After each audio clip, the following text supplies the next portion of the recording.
Oui, merci beaucoup Serge. Bonjour à tous. Donc, je me présente rapidement, Valentin Lamiro. Je suis ingénieur projet chez URBS.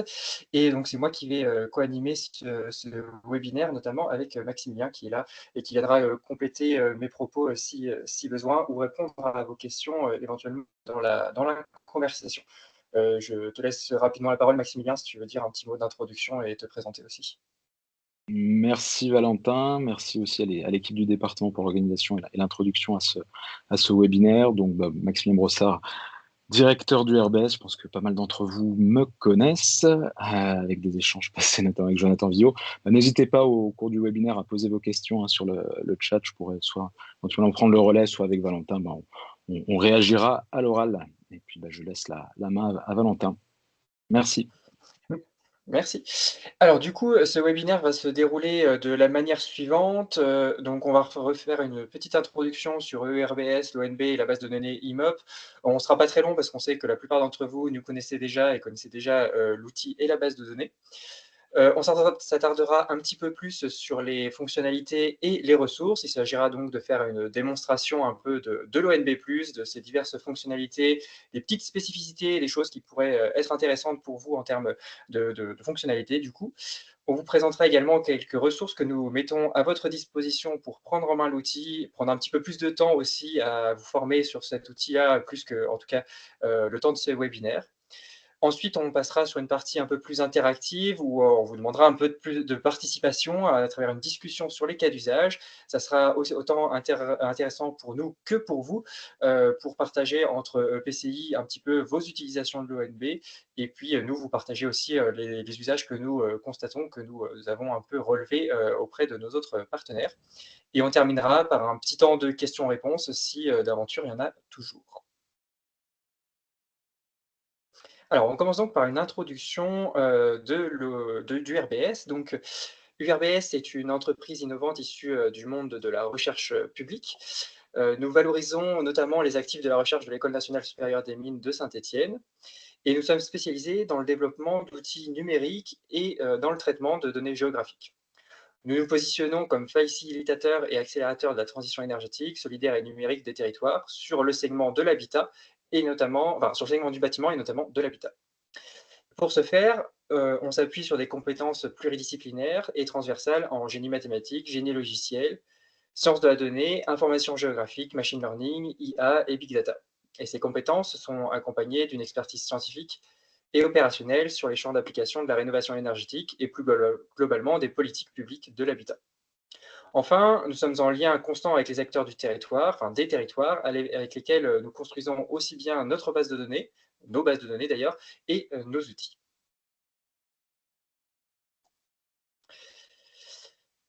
Nous concevons donc ainsi trois choses, trois éléments. La première chose, c'est la base de données IMOP, qui est la première base de données nationale de référence sur le parc bâti. Nous y reviendrons dans les diapos suivantes. Et nous déployons également deux outils, l'ONB, qui est l'Observatoire national des bâtiments, qui est un géocommun en libre accès, en accès libre à tous les acteurs des transitions du bâtiment. Et cet outil permet d'accéder à un premier niveau de connaissance et avec notamment les données en open data de la base IMO. Et ensuite, le deuxième outil, c'est l'ONB+, c'est la version augmentée et personnalisée de l'ONB que nous déployons essentiellement auprès des collectivités et à laquelle vous avez accès dans vos EPCI. EPCI, et puis j'inclus bien sûr Epure, ALEC et ADIL dans le lot. Cette plateforme permet d'accéder à des fonctionnalités avancées et à des données supplémentaires par rapport à la version ouverte. Alors IMOP, qu'est-ce que c'est? Donc c'est une base de données nationale qui est multisource et qui est régulièrement actualisée. Nous l'actualisons 2 fois par an avec une grosse mise à jour généralement vers le mois de mars et une mise à jour un petit peu plus légère en septembre. Cette base de données, elle contient elle est constituée à partir de plus d'une centaine de sources de données qui sont analysées, traitées, redressées et fusionnées. Et ces sources sont mises à disposition notamment aussi dans la version grand public. Elle couvre la totalité du parc résidentiel, donc c'est-à-dire le parc individuel et collectif, le parc privé, social, public, le parc qui est également mix entre habitat et activité. De cette manière, la base de données IMOP à l'échelle nationale contient 21 millions d'adresses et 37 millions de logements. Pour toutes ces adresses et tous ces logements, les données sont qualifiées et organisées en tables relationnelles détaillées et multi-objets. Donc, multi-objets, ça veut dire qu'on a au sein de la base de données IMOP plusieurs granularités, c'est-à-dire l'adresse, le bâtiment, la propriété, le lot. Toutes les méthodes pour constituer ces bases de données ont été, comme je le disais tout à l'heure, co-construites avec les acteurs des territoires et validées aussi par le terrain. Et c'est pour ça qu'aujourd'hui, la base elle est utilisée par un peu plus de 20 000 utilisateurs, dans sa version grand public notamment, et ces 20 000 utilisateurs recouvrent à peu près 60% des EPCI de la France métropolitaine. La base de données IMOP, c'est une base multithématique. Donc, au travers de plus de 250 attributs principaux et 1400 attributs détaillés, on couvre les thématiques que vous voyez ici sur cette diapo, donc l'énergie, le foncier, l'urbanisme, des thématiques un petit peu plus techniques comme les années de construction, les matériaux, les équipements, les surfaces, la thématique des risques également, la thématique des usages avec le type d'habitation, le type d'activité, des attributs qui sont plus d'ordre socio-économique, avec la typologie de propriété, la nature du propriétaire, et des attributs en lien avec la gestion, avec tout ce qui est en lien avec les copropriétés. Donc les champs thématiques de la base IMOP sont assez larges. Donc la base de données IMOP, elle peut être classée par thématique, mais aussi un petit peu par pack de données. Donc vous avez ici la description sur cette diapo. Donc vous avez les données Open Data, c'est celles globalement que l'on retrouve dans la version ouverte, bien que dans la version à laquelle vous avez accès, il y a quelques données aussi Open Data que nous incluons en plus. Il y a également les données conventionnées, donc ce sont les données qui nécessitent des actes d'engagement pour être activées et pour être incluses dans l'outil, en particulier sur le département de la Loire et donc sur tous les territoires et tous les acteurs qui ont accès à ces données. Eh bien vous avez accès aux fichiers fonciers anonymisés et au RNIC. On a également des données locales et métiers sur lesquelles je passe rapidement puisqu'elles ne vous concernent pas, de même que les données de terrain. Et enfin, on a des données enrichies, là aussi auxquelles vous avez accès au travers des DPE et des DPE prédits et des données en lien avec le foncier qui prédit. Donc ce sont des données en fait qui sont produites directement par URBS, notamment via le machine learning ou l'intelligence artificielle, et qui permettent de compléter l'information que l'on a par d'autres sources. Si je prends l'exemple des DPE, vous avez dans les bases issues de l'ADEME un certain nombre de DPE qui sont inclus, et donc URBS vient compléter ces données via notamment des algorithmes de machine learning. Ça permet de véritablement avoir une couverture à l'échelle de l'ensemble de la France et donc à l'échelle de votre territoire en entier pour cet attribut-là. Et il y en a évidemment bien d'autres sur la thématique énergie notamment. On peut parler des sources de chauffage qui sont aussi là aussi complétées par des données prélistes.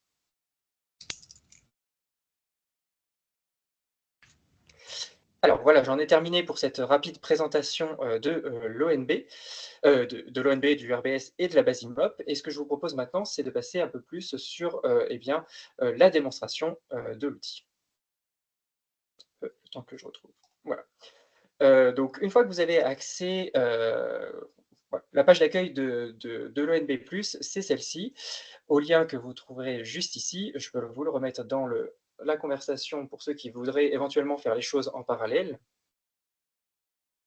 et explorer par vous-même si vous avez déjà un compte. Donc une fois que il suffit donc de vous connecter, et lorsque vous connectez, vous arrivez sur la page d'accueil qui est une cartographie. Donc la cartographie ici, pour ce webinaire, elle sera restreinte aux limites du département de la Loire, mais pour chaque EPCI, vous aurez bien les limites de votre EPCI. Pour ce qui est de l'ADIL, l'ALEC et puis Épure, vous aurez la cartographie à l'échelle du département de la Loire en entier. Sur cette cartographie, il y a plusieurs fonctionnalités qui nous semblent importantes de voir. Donc sur la partie ici à gauche, vous avez l'ensemble des attributs cartographiés. On a fait un choix, hein, tous les attributs de la base IMOP ne sont pas cartographiés, puisque tous ne sont pas pertinents à cartographier. Tous ces attributs sont classés par thématique, donc c'est les mêmes thématiques que celles que je vous présentais juste avant. Et vous pouvez donc les afficher en cochant tout simplement sur le nom de l'attribut. Au sein de ces attributs, il y a quelques petites particularités, notamment ici, j'ai cliqué sur confort indigne. Vous pouvez voir que sur cette partie ici à droite, eh bien, j'ai plusieurs onglets. En fait, ce sont des attributs qui sont en miroir et qui fonctionnent en miroir, hein, donc, lorsque j'en sélectionne un, en fait, je vais avoir l'inverse entre guillemets si je sélectionne ici le deuxième onglet. Donc, ça prend un petit peu de temps pour charger. Voilà. Dans les attributs un peu intéressants à explorer, vous avez aussi donc les attributs sur les données prédites, notamment les étiquettes énergie, DPE, qui fonctionnent un petit peu de la même manière, où vous avez à la fois à votre disposition les données réelles, donc c'est-à-dire les données issues des DPE réels, ainsi que les données issues des DPE, prédits. Donc c'est ce deuxième onglet et comme vous pouvez le voir ici, on a une complétion de l'information qui est affichée sur la carte. Dans cette partie à droite, vous avez tout un tas de statistiques sur, les données qui sont affichées sur la cartographie. Donc les le nombre d'adresses en fait par attribut que vous pouvez afficher soit en valeur absolue, soit en pourcentage, ou soit à l'échelle de l'adresse comme à l'échelle du logement. Ça fonctionne de la même manière, hein, pour les données prédites. Vous pouvez avoir très rapidement avec cette partie ici à droite, l'ensemble des statistiques, pour l'attribut que vous avez affiché sur la carte. Dans la partie, à gauche, vous avez plusieurs fonctionnalités qui viennent un petit peu compléter, l'information sur la carte. Vous avez l'onglet ici Calque qui vous permet d'afficher différents calques. Donc par exemple, les zones QPV. Alors ici, elles apparaissent en jaune. On les voit, donc pas mal sur la ville de Saint-Étienne et aux alentours. Tous ces calques vous permettent en fait de compléter un petit peu votre information, voire de superposer en fait, plusieurs données. Vous avez également plusieurs fonds de cartes qui vous permettent, notamment le fond de carte, satellite, de peut-être mieux vous localiser. Néanmoins, pour faire des exports, ce qui est aussi possible, on le verra juste après, on vous conseille de conserver le fond monochrome qui, donnera des cartes un petit peu plus lisibles. Dans les outils, vous avez un outil ici pour naviguer sur la carte, donc juste déplacer simplement la carte, hein, on fait des zooms avec, la molette de la souris. Pour identifier une entité, on y reviendra un petit peu plus tard, mais lorsque vous cliquez sur, un bâtiment en particulier, hop, eh bien, vous avez une petite fenêtre qui s'ouvre et vous pouvez ensuite accéder, aux détails via le tableau de bord adresse. Pareil, on y reviendra d'ici quelques instants. Vous avez un outil pour mesurer des longueurs, si toutefois cela vous est utile. Vous avez un outil pour mesurer également des surfaces directement dans l'application. Un outil pour zoomer sur une emprise. Voilà, c'est des outils qui peuvent permettre un petit peu de manipuler la cartographie et de rendre un petit peu plus fluide, l'expérience utilisateur. Vous avez également une petite, carte de situation qui vous permet de vous repérer, une fenêtre, qui vous permet d'afficher, Google Street View, là aussi pour avoir une vision directement dans l'application, des alentours d'un bâtiment. Vous pouvez afficher l'échelle et enfin télécharger une carte, en cliquant sur le bouton juste ici. Donc la carte que vous téléchargez, c'est celle que vous voyez ici à l'écran et l'export se fait en format image. Dernière fonctionnalité pour, la partie, cartographie, c'est la fonctionnalité des périmètres géographiques. Ici sur ma vision, je suis à l'échelle du département de la Loire, mais peut-être que je veux étudier les choses à un périmètre un petit peu plus fin et faire une étude sur, admettons, une commune. Eh bien, c'est possible grâce à la fonctionnalité de périmètre géographique qui se situe juste là. Vous avez plusieurs catégories, donc à la fois les EPCI, ça ne vous concernera pas si vous êtes juste une EPCI, mais vous avez aussi la liste des communes, la liste des IRIS et les périmètres d'études qui sont éventuellement sur au sein de votre EPCI. Donc par exemple, si je veux restreindre mon étude à la commune d'Andrézieux-Boutéon, j'ai juste à cliquer sur ce petit bouton et ma commune apparaît dans ma sélection. Je clique sur sélectionner et l'ensemble de mes données sont restreintes à la commune d'Andrézieux. Donc ça permet juste d'avoir voilà, les éléments sur cette commune. Notez que toutes les statistiques ici à droite se mettent à jour en fonction de ma sélection. Donc voilà pour la cartographie. Ensuite, deuxième grande fonctionnalité, c'est le tableau de bord territoire. Donc celui-ci est accessible soit via le bouton ici tableau de bord territoire, soit via la barre de tâches qui se situe ici en haut à droite, via le bouton tableau de bord territoire. Donc le tableau de bord territoire, c'est un petit peu un résumé de toutes les caractéristiques d'un territoire. Ici, comme j'ai fait une sélection de périmètres, les données qui s'affichent dans mon tableau de bord, ce sont celles uniquement pour la commune d'Andrézieux. Si je fais supprimer la sélection, pardon, mes données se sont mises à jour pour eh bien, tout simplement afficher celles de l'ensemble du département. Donc, pour ce tableau de bord, on a plusieurs indicateurs qui sont ici inclus. Vous pouvez avoir accès de cette manière à la plupart des indicateurs de la base IMOP et les afficher sous la forme d'un graphique ou d'un graphique. Ce graphique peut être affiché au format absolu, en valeur absolue, ou en pourcentage. Donc vous avez ici des petits switches qui permettent de passer de l'un à l'autre. Et de la même manière, on peut travailler à la granularité du logement ou à celle de l'adresse. Notez que ce tableau de bord, comme tous les autres que l'on verra ensuite, est entièrement personnalisable. Donc vous pouvez supprimer un indicateur. Par exemple, si je veux enlever les ascenseurs, j'ai juste à cliquer sur les 3 points et à cliquer sur supprimer. Ou si je veux en inclure un autre, eh bien je vais ici à gauche sur ajouter des graphiques. J'ai accès à l'ensemble du catalogue de la base de données. Classé par thématique, on retrouve les mêmes thématiques que précédemment. Et je peux par exemple inclure, je ne sais pas, la typologie de propriété. Je coche la case, je clique sur sélectionner et j'ai bien mon indicateur qui est inclus à mon tableau de bord. Ce tableau de bord peut être sauvegardé. Pour ceci, vous avez la petite disquette ici. Donc je lui donne un nom et je sauvegarde. Et vous pouvez ensuite le retrouver dans votre dossier. J'attends juste que ça sauvegarde.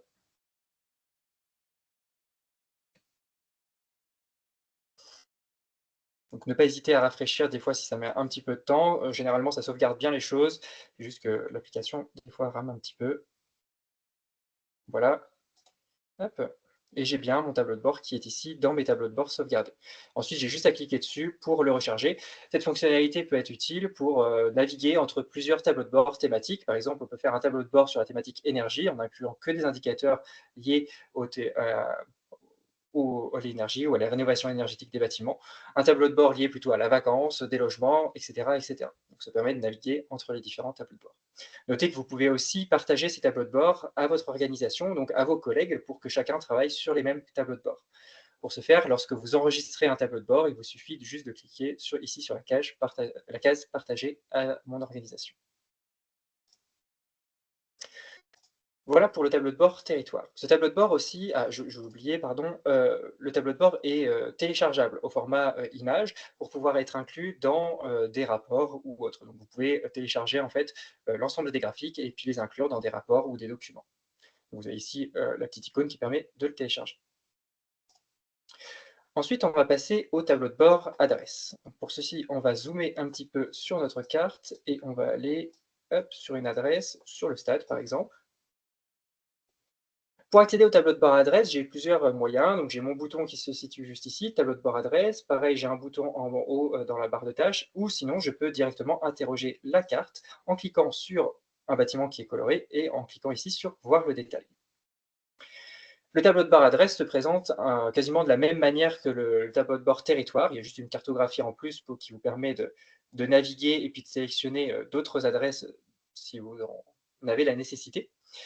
Euh, tous les indicateurs qui sont présents dedans sont personnalisables. Donc ici, les indicateurs sont classés par bloc thématique. Vous avez vous-même la main pour créer ces blocs thématiques en cliquant ici, ajouter un bloc de données, par exemple énergie. Et ensuite, vous pouvez, au sein de ces blocs, rajouter des graphiques, des indicateurs directement. Donc, par exemple, sur la thématique de l'énergie, je vais ajouter l'indicateur connexion au gaz, source d'énergie prédite et type de chauffage réel ou prédit. Tous ces éléments apparaissent directement ici et vous pouvez, de la même manière, les supprimer en activant à gauche le mode éditable et en cliquant sur les petites croix. Voilà, à chaque fois, il y a une petite fenêtre de confirmation pour vous éviter de faire trop de bêtises. Comme pour le tableau de bord territoire, vous pouvez l'enregistrer. Donc ça fonctionne exactement de la même manière. Je ne vais pas forcément m'étendre là-dessus, mais les fonctionnalités sont exactement les mêmes. Vous pouvez les partager à votre organisation et ainsi travailler entre collègues sur les mêmes tableaux de bord. Ça peut permettre, par exemple, de faire des fiches un petit peu thématiques sur des adresses particulières. Hop, vous pouvez l'exporter également, le télécharger au format image et l'inclure dans des rapports. Bref, les possibilités du tableau de bord adresse sont assez similaires à celles du tableau de bord territoire.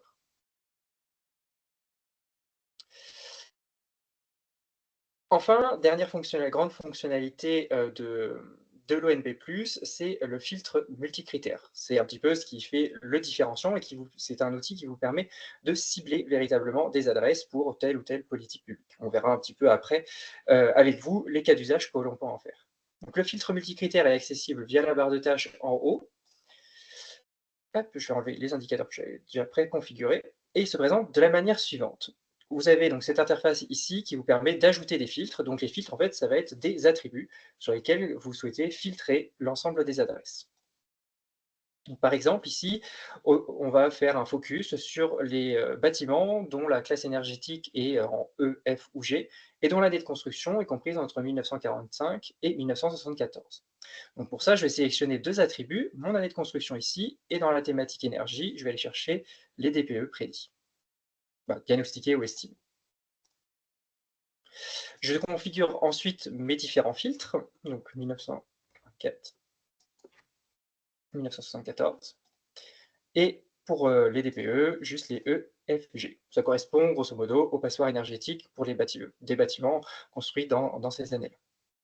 Ensuite, pour appliquer mon filtre, je clique juste sur appliquer le filtre. Donc là, comme on fait une analyse à l'échelle du département, ça va prendre un petit peu de temps, mais vous voyez que l'application est quand même assez réactive. Et mon filtre me retourne un peu plus de 24 000 adresses de trouver sur l'ensemble du département de la Loire.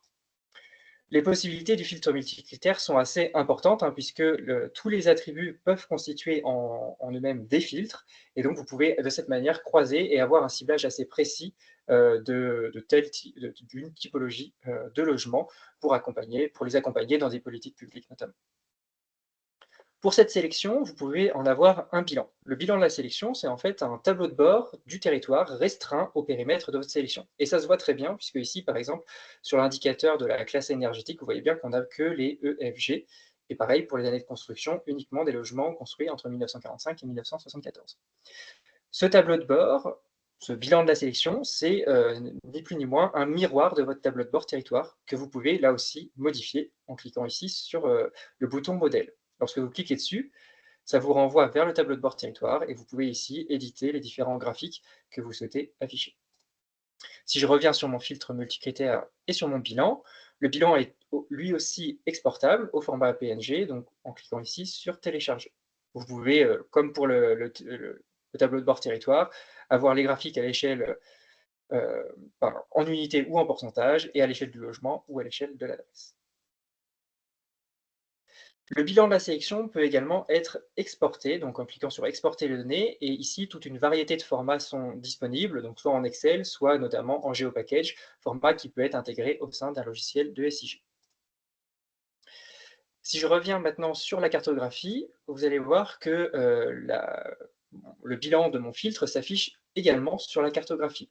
On voit, hein, si je zoome ici, que les parcelles correspondant aux adresses qui ont été ciblées ont bien été ici entourées en rouge.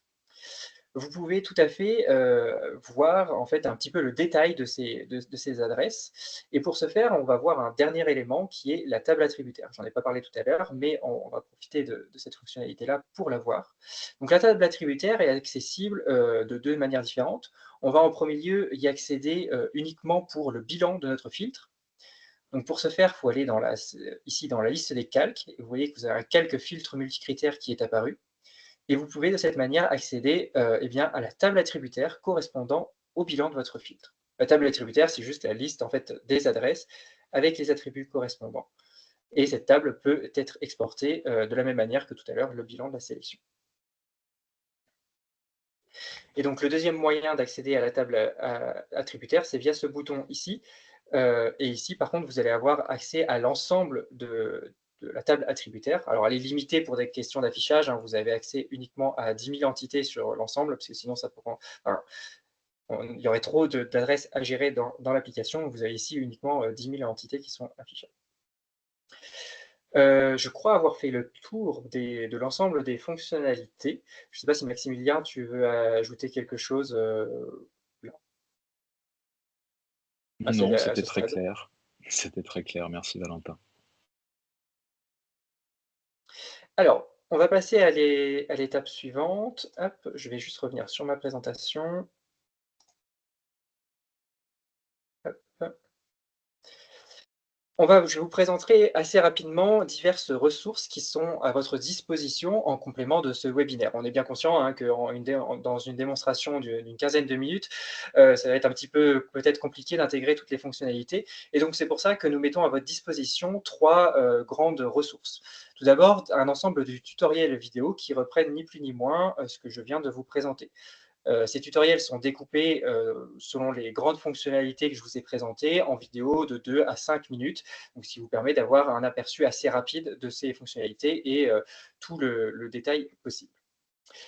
Ensuite, nous mettons à votre disposition un forum sur lequel je vais vous présenter et une documentation. Hop, le forum. Donc le forum est accessible directement depuis, l'application. Donc pour ce faire, vous avez sur la petite icône ici «Applications», qui vous emmène sur, entre guillemets, «notre hub d'application». Vous avez bien l'ONB+, qui est la version augmentée à laquelle vous avez accès. Vous avez, comme n'importe qui, aussi accès à l'ONB, à l'échelle de la France entière et à côté, vous avez un bouton qui vous permet d'accéder au forum. Sur ce forum, il y a plusieurs éléments qui nous semblent, importants à avoir en tête. En premier lieu, la documentation. La documentation, c'est un ensemble de tutoriels, donc qui reprend toutes les fonctionnalités que je viens de vous présenter, mais également qui détaille, eh bien, les différents les aspects les plus importants de la base IMOP. Notamment tout ce qui va être, ce sont des questions qu'on a souvent sur la fiabilité des données, sur les sources et les millésimes de données et sur, la granularité des données.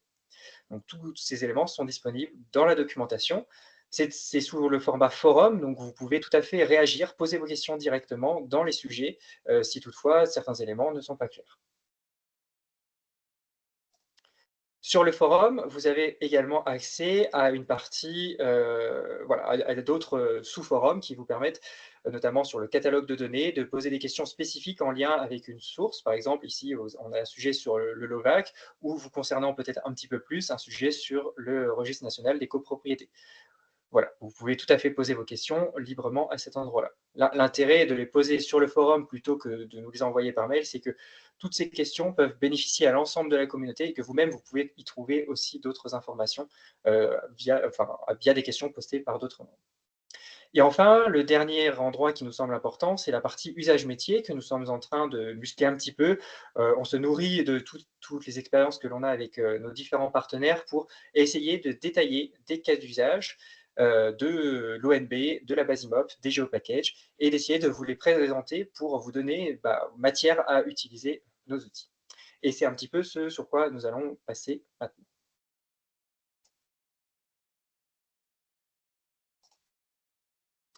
Alors, on va passer un peu à la partie discussion, ce qui va vous permettre aussi de souffler un petit peu et de prendre un peu de recul sur toutes les informations que je viens de vous donner. Alors, je vais vous inviter à participer, tout simplement. On va faire ensemble une sorte de nuage de mots et donc je vous invite à vous connecter, au lien qui est ici sur la présentation et que je vais remettre, hop, dans le chat également. Voilà. Et je vous invite à répondre à cette question: dans quel objectif pensez-vous utiliser l'ONB+ et la base IMOP?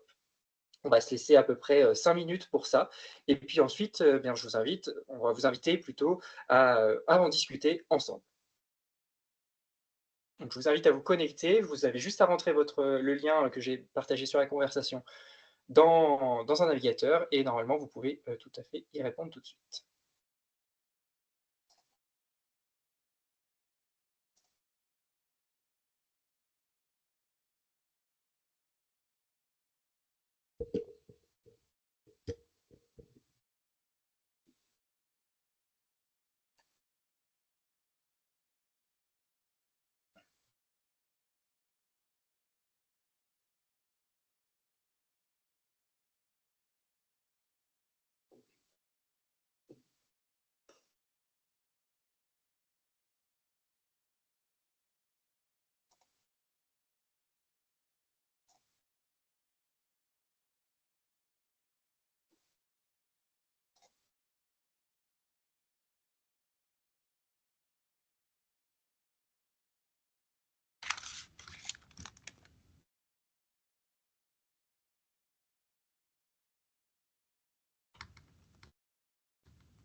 N'hésitez pas à mettre plusieurs réponses, hein, il y a possibilité de voilà, d'inscrire plusieurs réponses ou de reprendre d'ailleurs celles, mises, par vos collègues.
On se laisse encore une petite minute et puis après ce que je vous propose, c'est de reprendre certaines de vos réponses et puis peut-être, de vous laisser la parole pour détailler un petit peu, ce que vous entendez et comment vous soit vous envisagez ou est-ce que vous pensez que voilà, si vous avez des questions sur comment l'ONB peut répondre à vos problématiques.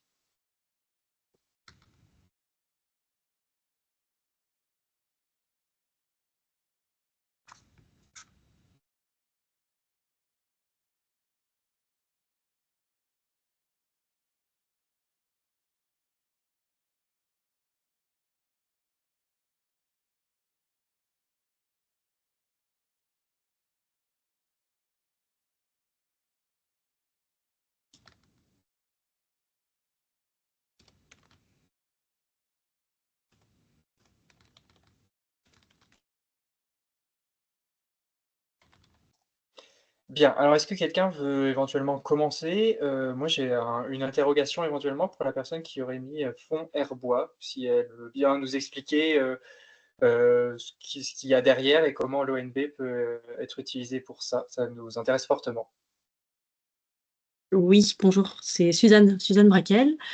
Alors, par rapport à ce fonds Airbois, donc c'est un dispositif qui est mis en place sur Saint-Étienne Métropole, qui permet en fait d'apporter une aide aux ménages, modestes et non, justement, qui ne sont ni modestes ni très modestes, pour en fait remplacer un système de chauffage au bois non performant par un système de chauffage au bois performant. Donc, on a déjà réalisé une étude de préfiguration qui nous permet de savoir à peu près dans quelle couronne, dans quelle commune, dans quelle typologie de commune, commune de couronne, commune périurbaine, commune rurale ou urbaine, se situe le plus de ménages qui auraient les profils en fait pour renouveler ces systèmes de chauffage. Et en fait, ce que l'on souhaite et ce dont on a besoin, c'est d'arriver à pouvoir avoir une approche qui soit un peu plus fine pour avoir une communication la plus efficace et arriver en fait à optimiser à la fois la communication et optimiser aussi, l'atteinte de nos objectifs. Voilà, donc l'idée en fait d'utilisation, de l'outil, ce serait d'arriver à affiner davantage, donc dans les communes que l'on a déjà, pré-ciblées par leur typologie, d'affiner là où on pourrait éventuellement faire du boitage ou là où on pourrait aller chercher des potentiels, utilisateurs ou bénéficiaires de cette aide.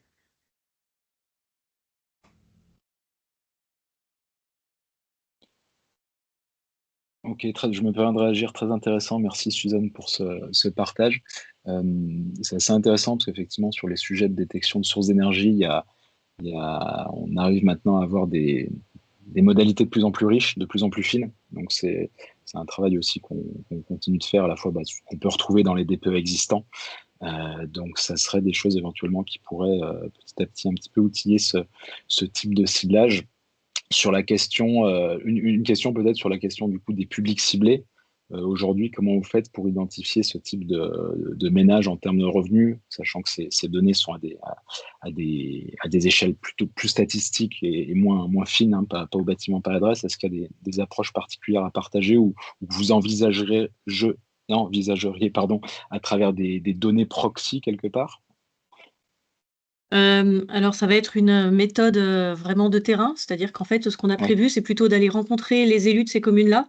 et avec partir sur la carte de la commune et avec eux arriver à cibler les quartiers où on aurait davantage les ménages que l'on cible par ce dispositif. Donc ce serait vraiment D'accord. plutôt par une approche connaissance du terrain via les élus des communes. Ok, merci. OK, merci beaucoup. Est-ce que quelqu'un d'autre veut, éventuellement détailler un petit peu, ce qu'il a renseigné? Voilà, nous faire part de son usage, voilà, sinon je prendrai peut-être aléatoirement une des réponses, pour que ça soit détaillé. Moi, j'ai noté quand même des choses en rapport avec la loi climat et résilience et les obligations des bailleurs. Donc, c'est pour ça qu'il y a propriétaire bailleur, il y a DPE et Mmh, logement dégradé pour pouvoir voir dans quelle zone on pourrait avoir euh, des actions qui pourraient être menées à destination des propriétaires bailleurs afin de les informer de leurs obligations et ensuite de communiquer sur les dispositifs existants qui pourraient les aider à faire les travaux dans leur logement avec bien sûr tout ce qui relève de MaPrimeRénov' et puis des, des aides locales. J'ai oublié de me présenter, Denis Taboureau, je suis le directeur de la DIL Loire-Haute-Loire. Ça aussi, on peut peut-être le croiser avec ce qui relève de la copropriété. Aussi au registre des copropriétés, identifier les endroits où on a peut-être des copropriétés qui n'auraient pas fini de s'inscrire, hein, parce que toutes ne vont pas au bout, notamment les petites copropriétés. Et ça permettra peut-être aussi de pouvoir leur apporter un accompagnement que nous, on a en place avec une chargée de mission qui s'occupe de ce type de choses.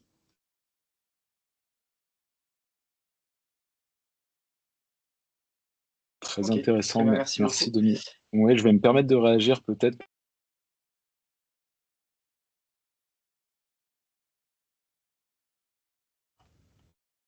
Alors pour réagir, c'est mieux de Ah, on réagir t'entend avec pas le micro ouvert. Maximilien avec le micro. Pardon, ça a recoupé.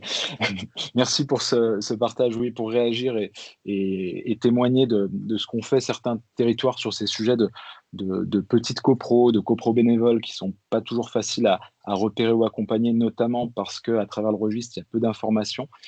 Ça a été en tout cas des retours d'expérience en identifiant par d'autres indicateurs des points de fragilité. Et lorsque, au niveau des données de gestion de la copro, par exemple, il y avait un manque, c'était une manière aussi de dire à ces copros, bah, voilà l'intérêt aussi de bien faire remonter ces informations dans le registre. Ça permettra à l'acteur public de mieux vous accompagner à terme. Donc, il y avait eu ces retours-là, bah, notamment chez les homologues de Clermont Métropole de mémoire. Donc, c'est assez intéressant. Ça fonctionne assez bien parce que, comme vous l'avez vu, bah, les données ont aussi leurs limites de temps en temps, elles peuvent être incomplètes et c'est aussi une manière de mobiliser les acteurs à contribuer à la connaissance pour leur montrer la finalité ensuite dans l'accompagnement des acteurs publics du territoire. Donc c'est intéressant d'avoir ce retour-là.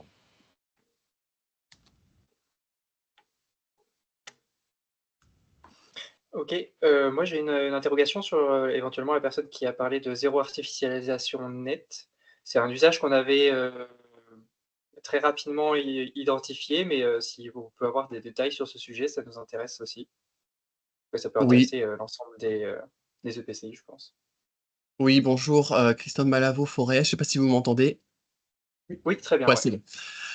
Oui, j'avais rajouté le zéro artificialisation nette puisque au niveau de notre PCI, donc on travaille sur, la mise en place d'un observatoire en lien, donc, avec, la loi climat et résilience et dans cette loi, il y a tout un regard à avoir justement sur l'observation des logements vacants, des logements dégradés qui peuvent être vus comme des gisiers potentiels alternatifs, justement à l'artificialisation des sols. Donc, c'est en ce sens, voilà, qu'aujourd'hui, on travaille là-dessus. Alors, il y a d'autres aspects qui ne sont pas aujourd'hui dans la base IMOP, hein, bien sûr, Voilà, vous avez les données du MOS qui sont produites notamment par Epure. Il y a un travail aujourd'hui qui est en cours avec l'IGN pour mesurer justement très finement cette artificialisation des sols, voilà, qui va être progressivement déployée en France. Mais en tout cas, il faut aussi avoir, dans le cadre de cet observatoire, un regard sur les dynamiques immobilières et voilà, le logement vacant, les logements dégradés, les prix de l'immobilier en font partie. Voilà, D'accord, très bien. Merci beaucoup. de rien. Est-ce que quelqu'un d'autre veut éventuellement prendre la parole sur des usages qu'il a identifiés?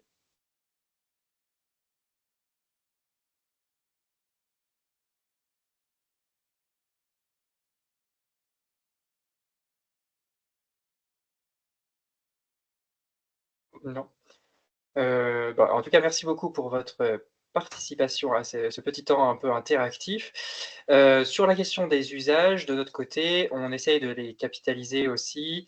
Voilà, vous avez sur cette diapo un panel un petit peu des différents usages. Je ne vais pas tous les détailler parce voilà, ça correspond un petit peu à tout ce que vous avez déjà renseigné. On n'a pas vu, par exemple, dans le nuage de mots, tout ce qui était en lien avec OPARU, VOC, animation de PIG, etc. Bon, les OPARU sont amenés plutôt à disparaître, mais dans l'idée, voilà, l'ONB peut aussi être un soutien à toutes ces politiques publiques. Nous mettons toujours un petit peu dans l'idée de partager les ressources. Voilà, dans la catégorie usage métier du forum, nous mettons à votre disposition un ensemble de cas d'usage que nous avons identifiés. Donc, ce sont des documents qui sont réalisés à partir des retours que nous font les partenaires et auxquels vous pouvez bien sûr contribuer en exposant vous-même vos propres retours. L'idée, c'est un petit peu que chacun puisse se nourrir à chaque fois de ce que les autres mettent en place.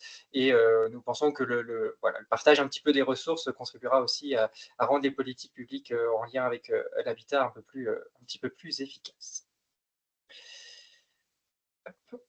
Alors, on arrive du coup sur la fin de ce webinaire. Est-ce que vous avez des questions un petit peu spécifiques à la fois sur les outils, sur URBS, sur IMOP, voilà, sur tous les sujets que nous avons adressés au cours de ce webinaire? Voilà, je vous laisse la main si éventuellement vous avez des questions.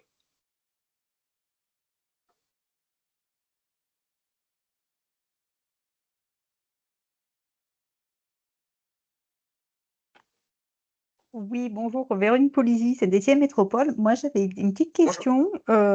Vous avez adressé dernièrement un mail pour qu'on puisse lister justement le nombre d'utilisateurs par organisme. Il y a un nombre limité ou pas du tout? Parce qu'au niveau de Pas Saint-Étienne du tout. Métropole, on risque d'être un peu nombreux. Donc, Pas du tout. Il n'y a pas de limitation du nombre d'utilisateurs par structure. La seule contrainte, c'est que ce soit juste réservé à la structure, mais du coup, il n'y a aucun souci sur le nombre d'utilisateurs en lui-même. d'accord, ok, merci. Et j'avais une autre question. Alors là, c'est plus en lien avec mes collègues qui s'occupent du SIG. Ils me demandaient si la donnée source pouvait être dispo au format SIG. Alors en fait, ce qui se passe, c'est qu'au préalable, IMOP, apparemment, il y avait eu un flux qui avait été mis en ligne. Je ne sais pas exactement le terme technique. Et du coup, il avait été possible du coup que les données IMOP soient intégrées dans le SIG métropolitain. Mais je ne sais pas si c'est possible ou pas. Je ne sais pas si c'est clair. Alors, si, c'est Oui. toujours clair. Alors, si, il y a dans tous les cas, la base de données dans son format le plus poussé, hein, la base de données relationnelle géographique, n'est pas Oui. fermée dans l'outil, donc peut être transmise. Donc, les années précédentes, c'est ce que disait en introduction Denis, c'était transmis par le département. Ça peut être, en fait, l'accès à l'outil permet aussi d'avoir du coup des schémas partagés et dédiés pour chaque territoire. Donc, ça peut être aussi, ça peut être par le département s'il y a toujours un canal ouvert. Et puis, ça peut être aussi par notre biais si vous souhaitez un export de base de données pour que ensuite votre équipe SIG le connecte à d'autres outils. Dans tous les cas, il n'y a pas de frein à cela. Donc, voilà, soit par le CD42, soit par nos ingénieurs, ça peut être réalisé. Et je reviens juste sur la question précédente. Effectivement, n'hésitez pas non plus à associer des des collaborateurs qui seraient au sein d'autres directions. Parce que même si c'est un usage très ponctuel par une direction foncière, urbanisme, on sait que des données peuvent aussi permettre de renforcer, enfin, c'était l'écho tout à l'heure qui était fait aussi par rapport aux autres dispositifs. Un outil ne fera pas tout. Donc, ce qui est important, c'est de faire du lien sans multiplier non plus les outils, parce que ça peut être aussi la difficulté, mais en tout cas, faire du lien. Donc, c'est pour ça que de notre côté, il n'y a pas de limite, quelles que soient les directions et les services au sein de votre structure bénéficiaire. D'accord, parce que justement, voilà, l'objectif, c'est qu'on va être plusieurs directions, justement, à être intéressés par l'ensemble des données. Ok, ben merci beaucoup. Merci. Oui, du coup, Denis Mérange-Goma au département. Oui, effectivement, ce que vous évoquiez et qui existait lors de l'expérimentation est toujours d'actualité. C'est ce que je disais en introduction après Serge. Le flux est toujours actif, il est mis à jour avec la dernière base de données transmise par URBS. Donc, si vous avez besoin de la procédure pour vous connecter au flux départemental, vous prenez contact avec nous, on vous transmettra ce qu'il faut.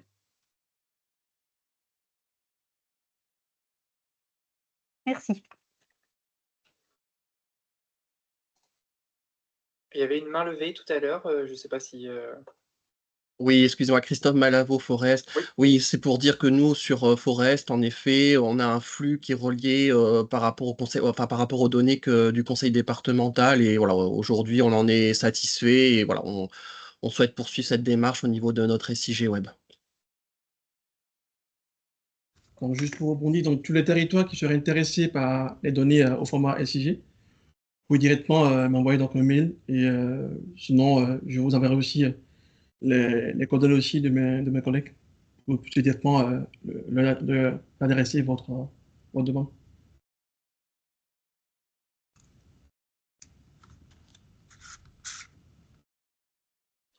Est-ce qu'il y a éventuellement d'autres questions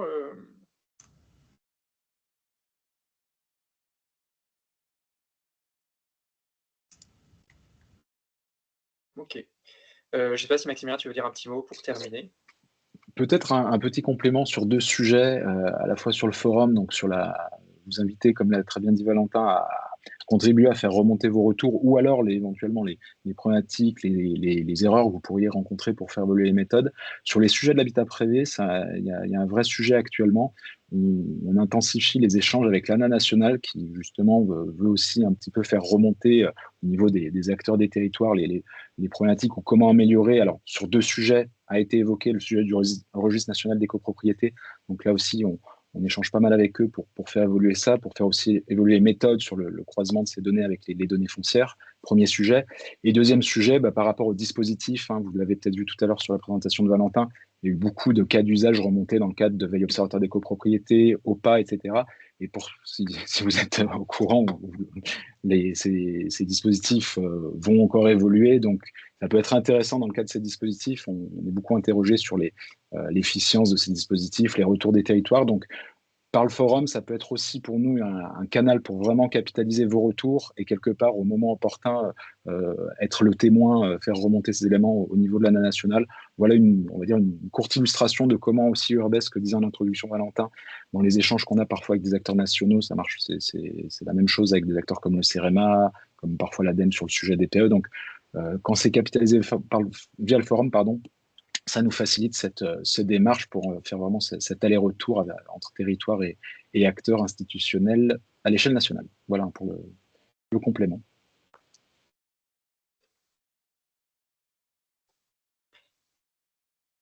Très bien. Et ben, dans tous les cas, du coup, s'il n'y a pas d'autres questions, je vous propose qu'on s'en reste là.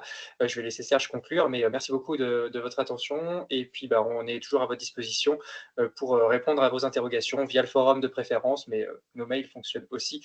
Et si vous avez moyen de les capitaliser sur le forum, c'est beaucoup plus intéressant pour tout le monde. Voilà. Merci beaucoup. Merci à tous. Merci Valentin, merci Maximilien. Bon, merci à tous pour votre présence. Donc, juste pour rappeler, donc, toujours pour les conventions, s'il y a quand même des territoires qui sont toujours intéressés, voilà, donc on peut quand même toujours recevoir donc, les conventions et les déposer en signature. Et aussi, donc, comme j'avais commencé par dire en début, en fait, je suis quand même amené à vous contacter dans les prochains jours pour voir, voilà, pour vous convier aussi à des séances d'échange et de réflexion sur éventuellement la suite donc, du dispositif. Et s'il n'y a pas d'autres questions, donc je vous dis merci. Merci pour votre présence, merci pour votre participation. Et nous espérons que ce mini-webinaire quand même va quand même vous permettre de pouvoir avancer sur l'utilisation quand même de cet outil. Merci à chacun de vous.